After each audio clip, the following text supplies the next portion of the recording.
सो जय हिंद साथियों, स्वागत है वंस अगेन आपके अपने YouTube platform Sidhauli TV classes में। जैसा कि आप सभी को पता है, अब आपके एग्ज़ाम में टाइम बहुत कम बचा हुआ है। 25, 26, 27 अप्रैल से आपका एग्ज़ाम प्रारंभ है। तो मात्र देखा जाए आज से तो यहाँ पर 14 दिनों का शेष टाइम बचा हुआ है। तो इन 14 दिनों के लिए आपके लिए टॉप 30 क्वेश्चंस की सीरीज लेकर आ रहा हूँ, जो कि PYQ के फॉर्म में होंगी। यानी कि प्रीवियस ईयर में जो भी क्वेश्चन बार बार रिपीट हुए हैं उन सभी क्वेश्चंस को रखा जाएगा, वो चाहे आपकी किसी भी एग्जाम में हो। लेकिन मोस्टली प्रेफरेंस ये रहेगी कि यूपी होमगार्ड में आने की संभावना रखते हो। तो आप लोग टॉप 30 क्वेश्चन को देख लीजिएगा। ये कम से कम आपके 50 से 60% आपके नंबर इंक्रीज करवाने वाली सीरीज रहेगी। तो आज आपके टॉप 30 क्वेश्चन आज के सेशन के माध्यम से कंप्लीट होंगे। आप लोग जरा अपने स्कोर कार्ड को मैचअप करिएगा कि टॉप 30 क्वेश्चन में से कितने क्वेश्चन आपके सही होते हैं। अगर आप सीरियसली ढंग से अपनी तैयारी करना चाहते हैं इन 14 दिनों में, और अपने आप को बेहतर स्टेबल करना चाहते हैं और एक सीट पक्का करना चाहते हैं, इस बार हाँ आपको सिलेक्शन लेना है, अब आपके पास अदर मौका नहीं है। तो आप लोग इस सीरीज को जरूर फॉलो करिए और हमारी क्लासेस को जरूर वॉच करिएगा, ठीक है। तो आपसे रिक्वेस्ट यही रहेगी, क्लास को लाइक करके, चैनल पर न्यू विजिट किए हूं तो चैनल को सब्सक्राइब करके रख लीजिएगा। और अब हम लोग स्टार्ट करते हैं। 15 से 18 मिनट की ये क्लास आपको डेली सुपरफास्ट तरीके से करवाएंगे। इससे कम का ही टाइम लगेगा, ज़्यादा नहीं। तो 24 घंटे में आप लोग 15 मिनट तो दे ही सकते हैं अगर आपको सिलेक्शन लेना है ना। इन क्वेश्चंस को तैयार कर लीजिएगा, रिवीजन फॉर्म में समझिए या सुपरफास्ट क्विक क्लास समझ लीजिए, लेकिन आपके लिए रामबाण साबित होगी। सभी क्वेश्चन सेलेक्टेड और इंपॉर्टेंट क्वेश्चन हैं। तो स्टार्ट करता हूं। फर्स्ट नंबर क्वेश्चन में आपसे पूछा जा रहा है, शिवाजी के छोटे बेटे का नाम बताइए जो तीसरे छत्रपति थे। तो सभी स्टूडेंट को पता होना चाहिए, क्वेश्चन मैंने आपको करवाया भी था। शिवाजी के छोटे बेटे का जो नाम था वो राजा राम था। ऑप्शन नंबर ए में दिया गया था, पहला पढ़ाओ और पहला ही आपका सही आंसर बन गया। और ये तीसरे छत्रपति थे, इसलिए right answer option number A आपके क्वेश्चन का राइट आंसर है। एक पौराणिक कथा के अनुसार किस देवता ने दशाश्वमेध घाट पर किए जाने वाले दशाश्वमेध यज्ञ के दौरान 10 घोड़ों की बलि दी थी? उस देवता का नाम पूछा जा रहा है। तो देवता का नाम अगर आपको पता है बहुत अच्छी बात है, नहीं पता है तो भगवान ब्रह्मा का नाम आपने सुना होगा। ऑप्शन नंबर बी में आपका दिया गया, जो कि बिल्कुल सही आंसर आपके क्वेश्चन का बनेगा। आप लोग राइट आंसर कर लीजिएगा। क्वेश्चन देखिए, 1913 व 14 में हुए ताना भगत आंदोलन के नेता कौन थे? सन 1913 व 14 में एक आंदोलन हुआ था ताना भगत करके, उसमें प्रमुख नेता का नाम आपसे पूछा जा रहा है। एग्जामिनर अगर आपसे पूछे, क्वेश्चन आपका selected UP police jail warder fireman 2020 के एग्जाम का है, तो जतरा भगत आपको राइट आंसर कर देना है। 1913 वो 14 में हुए ताना भगत आंदोलन के नेता कौन थे? जतरा भगत। सभी स्टूडेंट ऑप्शन नंबर सी के साथ राइट आंसर करना। नेक्स्ट, इतिहासकारों के अनुसार निम्नलिखित में से किसे दिल्ली का पहला सुल्तान माना जाता है? तो इतिहासकारों के अनुसार बोलो तो यहाँ पर आप लोग क्या राइट आंसर करेंगे? कुतुबुद्दीन ऐबक। सभी स्टूडेंट राइट आंसर करिएगा और अपने स्कोर कार्ड पर ध्यान जरूर दीजिएगा, क्योंकि यही अब आपकी अंतिम उम्मीद है। नेक्स्ट देखिए, कुतुबुद्दीन ऐबक किस राजवंश का संस्थापक था? वेरी मोस्ट इंपॉर्टेंट क्वेश्चन है। कुतुबुद्दीन ऐबक की बात किया जाए, अब यहाँ पर राजवंश की बात की जा रही, तो गुलाम वंश आपने सुना होगा नाम। ऑप्शन नंबर सी में आपका मेंशन किया गया है गुलाम वंश, जो कि बिल्कुल करेक्ट आंसर आपके क्वेश्चन का बनेगा। नेक्स्ट, भारत के प्रथम गवर्नर जनरल थे कौन? सभी को पता होना चाहिए, ये भी क्वेश्चन कई बार मैंने आपको करवाया है। लॉर्ड विलियम बेटिक का नाम आप लोगों ने सुना होगा, ये भारत के प्रथम गवर्नर जनरल थे।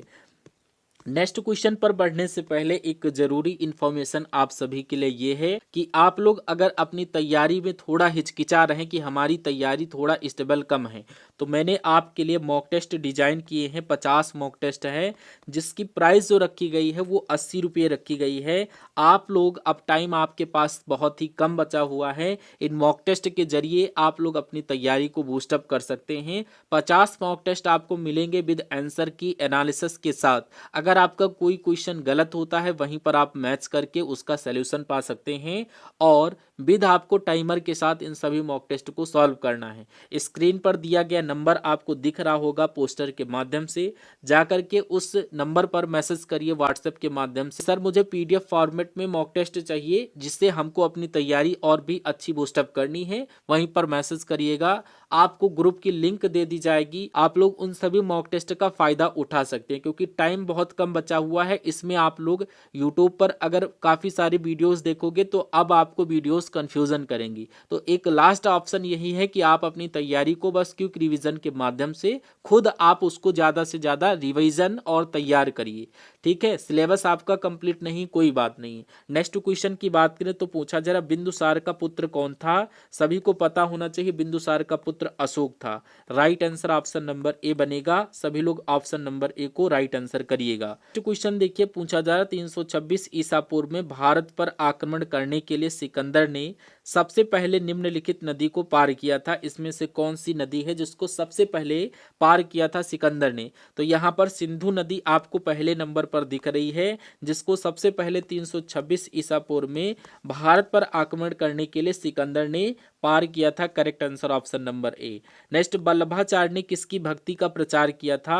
आपके एग्जाम में आएगा क्वेश्चन, तो यहाँ पर आपको कृष्ण भक्ति के साथ राइट आंसर करिएगा।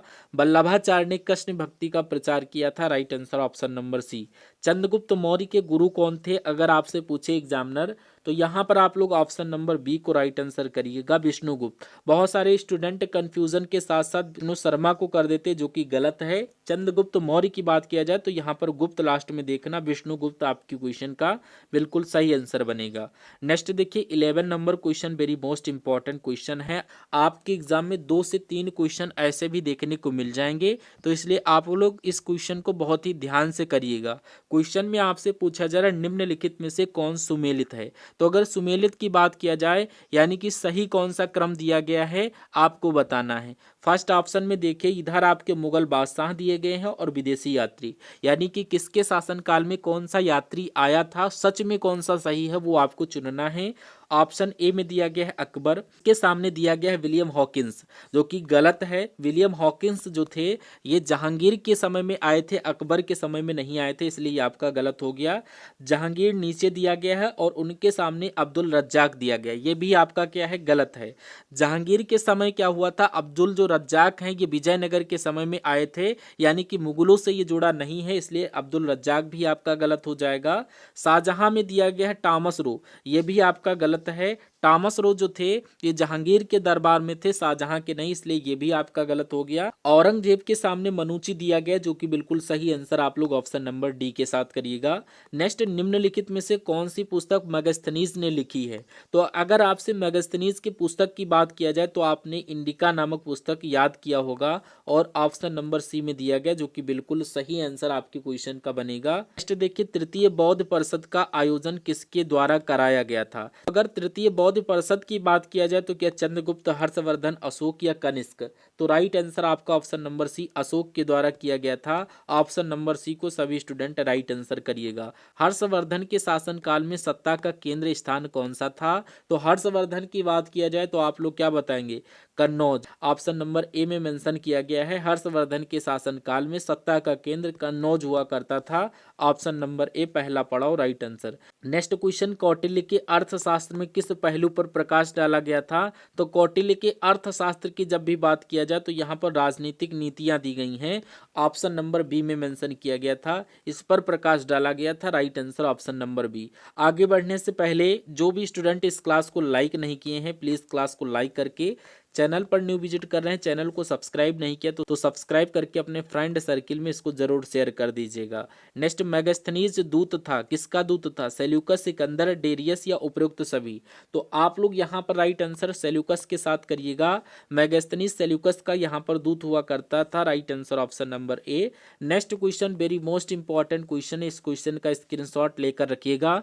ऐसे क्वेश्चन आपको 2 से 3 आपके एग्जाम में देखने को मिलेंगे। क्वेश्चन में आपसे पूछा जरा सूची 1 एवं सूची 2 को सुमेलित कीजिए तथा नीचे दिए गए कूट से सही उत्तर का चयन कीजिए।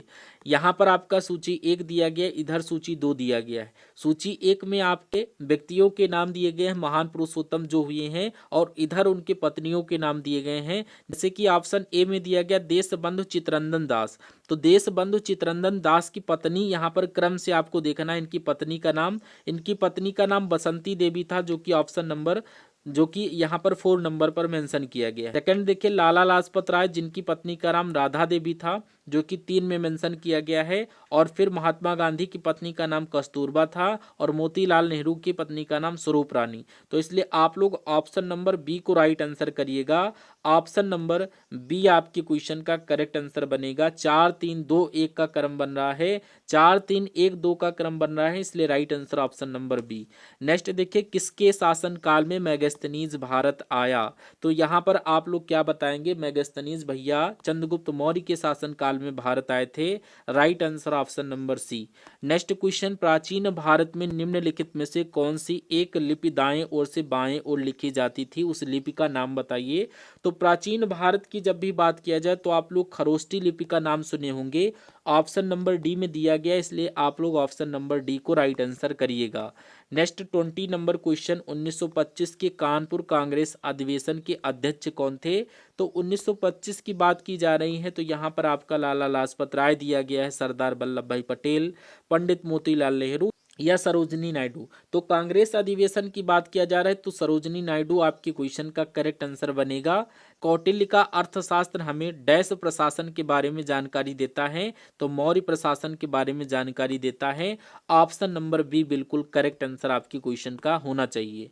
नेक्स्ट, निम्नलिखित में से पाल राजाओं में से कौन वंशानुगत राजा नहीं था बल्कि उसे चुना गया था? यानी कि पाल राजाओं में से एक वंशागत राजा नहीं था, फिर भी उसको चुना गया, उसका नाम बताइए। क्या गोपाल, देवपाल, धर्मपाल या महिपाल? तो ऑप्शन नंबर ए में भैया गोपाल दिए गए हैं। ऑप्शन नंबर ए गोपाल आपके क्वेश्चन का करेक्ट आंसर बनेगा। वंशानुगत राजा नहीं थे गोपाल, लेकिन फिर भी इनको चुना गया था। वेरी मोस्ट इंपॉर्टेंट क्वेश्चन है। नेक्स्ट, मौर्य साम्राज्य की राजधानी क्या थी? तो अगर मौर्य साम्राज्य की राजधानी आपसे एग्जामिनर पूछे तो पाटलिपुत्र सभी को याद करके रखना है। पाटलिपुत्र मौर्य साम्राज्य की राजधानी थी। नेक्स्ट देखिए, रुहेलखंड किस मुगल शासक की मृत्यु पश्चात स्वतंत्र राज्य बना? वेरी मोस्ट इंपॉर्टेंट क्वेश्चन है। रुहेलखंड की बात किया जाए तो आप लोग यहाँ पर औरंगजेब को राइट आंसर करिएगा। औरंगजेब ऑप्शन नंबर एक करेक्ट आंसर है। नेक्स्ट क्वेश्चन देखिए, रामकृष्ण मिशन का मुख्यालय कहाँ स्थित है? इस क्वेश्चन का राइट आंसर आप लोग हमें कमेंट बॉक्स में दीजिए। वेरी मोस्ट इंपॉर्टेंट क्वेश्चन है, अगर नहीं आपको पता है तो कमेंट बॉक्स में पूछ लीजिएगा, शर्माने की कोशिश मत करिएगा। 4 ऑप्शंस में से सभी लोग फटाफट कमेंट बॉक्स में पूछो, देखते हैं कितने स्टूडेंट क्लास को एंड तक देखते हैं या नहीं, इससे मुझे जानकारी मिल जाती है। जो भी स्टूडेंट इसका राइट आंसर करेंगे और हमसे पूछेंगे तो वो समझ लीजिए इस क्लास को एंड तक वॉच किए हैं। नेक्स्ट क्वेश्चन में पूछा जा रहा है, प्राचीन नगर तक्षशिला निम्नलिखित में से किसके बीच स्थित है? तो यहाँ पर सिंधु तथा झेलम के बीच स्थित है। Right answer option number A के साथ हो जाएगा, तक्षशिला। नेक्स्ट क्वेश्चन, हर्षवर्धन के राज्यसभा कवि कौन थे? तो राज्यसभा कवि की बात किया जाए तो वो थे आपके बाणभट्ट। हर्षवर्धन के राज्यसभा कवि कौन थे? वो बाणभट्ट हुआ करते थे। ऑप्शन नंबर बी बिल्कुल करेक्ट आंसर आपने पकड़ा होगा। नेक्स्ट, गुप्त काल के दौरान चीन के किस यात्री ने भारत का भ्रमण किया था? नाम बताइए। वेरी मोस्ट इंटरेस्टिंग और इंपॉर्टेंट क्वेश्चन एग्जाम में पूछा जाएगा। राइट आंसर आप लोग फहियान के साथ करिएगा। फहियान नाम आपने सुना होगा कई बार। Correct answer option number B. विश्वविद्यालयों के सरकारीकरण को किसने बढ़ावा दिया था? तो अगर विश्वविद्यालय की बात किया जाए तो लॉर्ड कर्जन का नाम आपने सुना होगा। लॉर्ड कर्जन ने विश्वविद्यालयों के शहरीकरण को इतने स्तर पर बढ़ावा दिया था, इसलिए right answer option number C बिल्कुल करेक्ट आंसर बनेगा। इन्होंने बहुत बड़े स्तर पर इसको बढ़ावा दिया था। Right answer option number C. Next, किस काल को भारतीय इतिहास का स्वर्ण युग कहा जाता है? वेरी मोस्ट इंपॉर्टेंट क्वेश्चन है, सेशन का अंतिम क्वेश्चन है। मगध काल, मुगल काल, मौर्य काल या गुप्त काल? तो सभी लोग right answer option number D के साथ करिएगा। गुप्त काल को भारतीय इतिहास का स्वर्ण युग कहा जाता है। Option number D is the correct answer of this question. और एक क्वेश्चन आपको होमवर्क के लिए जो मैंने दिया है, सभी स्टूडेंट जो भी इस क्लास को देखे हैं एंड तक, करेक्ट आंसर आप लोग कमेंट बॉक्स में दीजिएगा। और ये क्लास आपको कैसी लगी जरा ये भी आपको कमेंट बॉक्स में मेंशन करना है। क्लास की पीडीएफ आपको टेलीग्राम चैनल पर मिल जाएगी, वहां से जा करके क्विक रिवीजन टेलीग्राम चैनल पर फॉलो करके पीडीएफ को ज्वाइन कर लीजिएगा, जिसकी लिंक आपको डिस्क्रिप्शन बॉक्स में दी जाएगी। ठीक है, तो सभी क्लास को लाइक कर दीजिएगा। चैनल पर न्यू विजिट कर रहे थे, चैनल को सब्सक्राइब जरूर करके रख लीजिएगा। और इच्छुक छात्र छात्राएं जो भी हैं वो 50 मॉक टेस्ट लेना चाहते हैं तो मात्र 80 रुपीज़ में आपको मिल रहे हैं। जा करके उन सभी मॉक टेस्ट को एक बार सॉल्व करके ही अपने एग्जाम हॉल में बैठिएगा। अब आपके एग्जाम एग्जाम में बहुत कम शेष टाइम बचा हुआ है, इसलिए आपको इन मॉक टेस्ट को सॉल्व करना बहुत जरूरी है। तो मिलते हैं नेक्स्ट आने वाले सेशन में, तब तक के लिए जय Hind. Thank you for watching this session.